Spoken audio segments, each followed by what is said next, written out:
I was in the Army for 24 years and then got into higher education and did that for right about 20. So. And now I'm retired. I retired as a lieutenant colonel. At 66 years old, Brett Morris has time to enjoy his home and his dogs and travel with his wife. But there is one thing missing in his life: sleep. I can only remember one time, I think, in the last 20 years where I slept all the way through the night. I mean, literally. And I woke up, wow, this is wonderful. See, this is my favorite thing.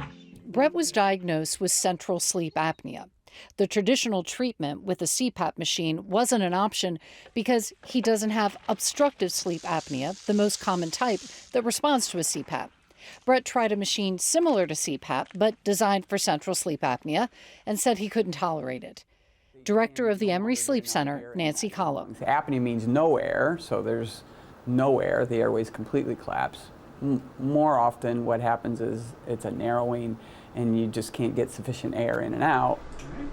Sounds good. Brett is among the 15% of people who have central sleep apnea in which there is no obstruction. Central sleep apnea, central being central nervous system, is where the person that has it just pauses, so their breathing stops. So there's no effort at all. There's no airflow, there's no effort, they just stop breathing for a period of time. There's no obstruction? No obstruction. When we are asleep, the brain controls breathing by sending signals down the phrenic nerve to the diaphragm, signaling those muscles to take a breath. When the phrenic nerve stimulates the diaphragm contracts, flattens. Because of that negative pressure in your chest, basically you suck air in. That's how you inhale. And then when the diaphragm relaxes, you exhale air. In central sleep apnea, there is a problem with the signals that interrupts breathing. Among the underlying causes of central sleep apnea is heart disease, which Brett has.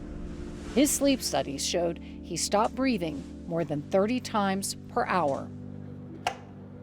So that's why I started doing the research and found the remedy, and then discovered that Emory did the remedy. Remedy is an implantable device for central sleep apnea.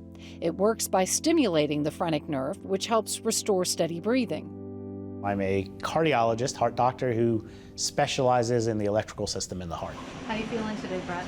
Good. What we're going to do today is to try to put in a phrenic nerve stimulator. So it's a device, it's got a little battery here, and there's going to be a wire or an electrode that is threaded through a vein, and we're going to try to place it adjacent to one of the phrenic nerves, either on the left or on the right. Emory cardiologist Faisal Merchant is doing Brett's surgery. He will implant a pulse generator, like a small pacemaker, under the skin in Brett's chest. A lead, a thin wire, will be placed in a vein near the phrenic nerve to deliver electrical impulses to it, which will prompt the diaphragm to contract, restoring normal breathing without requiring conscious effort from Brett. And then the hope is then that the battery, the circuitry in that battery, can then provide the electrical signals to the phrenic nerve, which are not coming from the brain. The main complexity with this procedure is in placing this electrode, this lead, in an area adjacent to the phrenic nerve that it can work effectively. The hope is that we get in there, we find a good pericardiophrenik vein. If we do, on the left side. If we do, we use that, and hopefully that makes the procedure more straightforward. If he doesn't have a good pericardiophrenik vein on the left side, then we'll try to put it on the right side. And on the X-ray machine there, you can see the wires that we're using inside the body. Dr. Merchant searches for his target as we follow along on the screen. So now we're going to start looking for this pericardiophrenik vein. That was it. So now we've got our wire where we want it, but we need the vein to be big enough to get us further down. These electrodes down here are where the electrical current is delivered from, and then this end is going to hook up to the battery. During his efforts, the lead will only go so far into the vein, not far enough to do its job. Unfortunately, I think his left pericardiophrenik vein is not going to be big enough to accommodate a lead. But all right, we're going to change strategies here and go to plan B, and that is we're going to try to use his right side instead of the left side. A short while later, Dr. Merchant has put the lead in the superior vena cava vein, which is a much, much bigger vessel.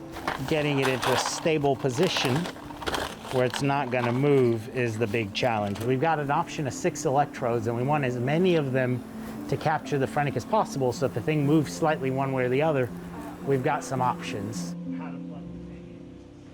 With the lead in place and the pacemaker implanted, Brett will heal for the next month and a half. For the next 6 weeks or so, the device is just going to collect data about his sleep patterns. We won't be turning it on right now.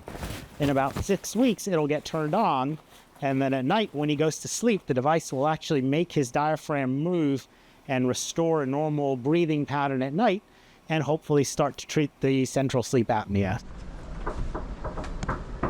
I'm excited about this.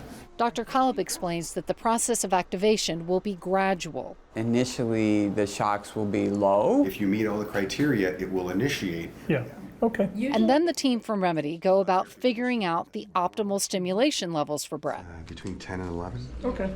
The device has been recording his sleep for 6 weeks, so it's a matter of finding the level of stimulation that's right for him. But what we're looking for is a medium, a normal breath, and then a strong, nice, deep breath. Go ahead, exhale. Okay, here comes a pulse, breathe in. Okay. Did you feel anything there? Okay, that's fine. The device will be programmed for Brett's bedtime. It's not surprising. This initially strange feeling, his diaphragm moving on its own. Okay, here comes a few in a row. Go ahead, exhale. And again.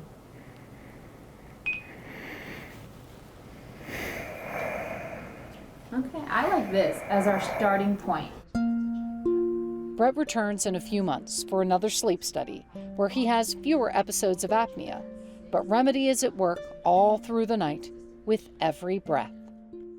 You know, I think the quality time that I am asleep is much better than it was before, because I would get up in the morning and just be almost exhausted and tired all day. I don't feel that way now. When I get up, you know, I'm a little bit groggy when I wake up, but you know, I have a lot more energy throughout the day.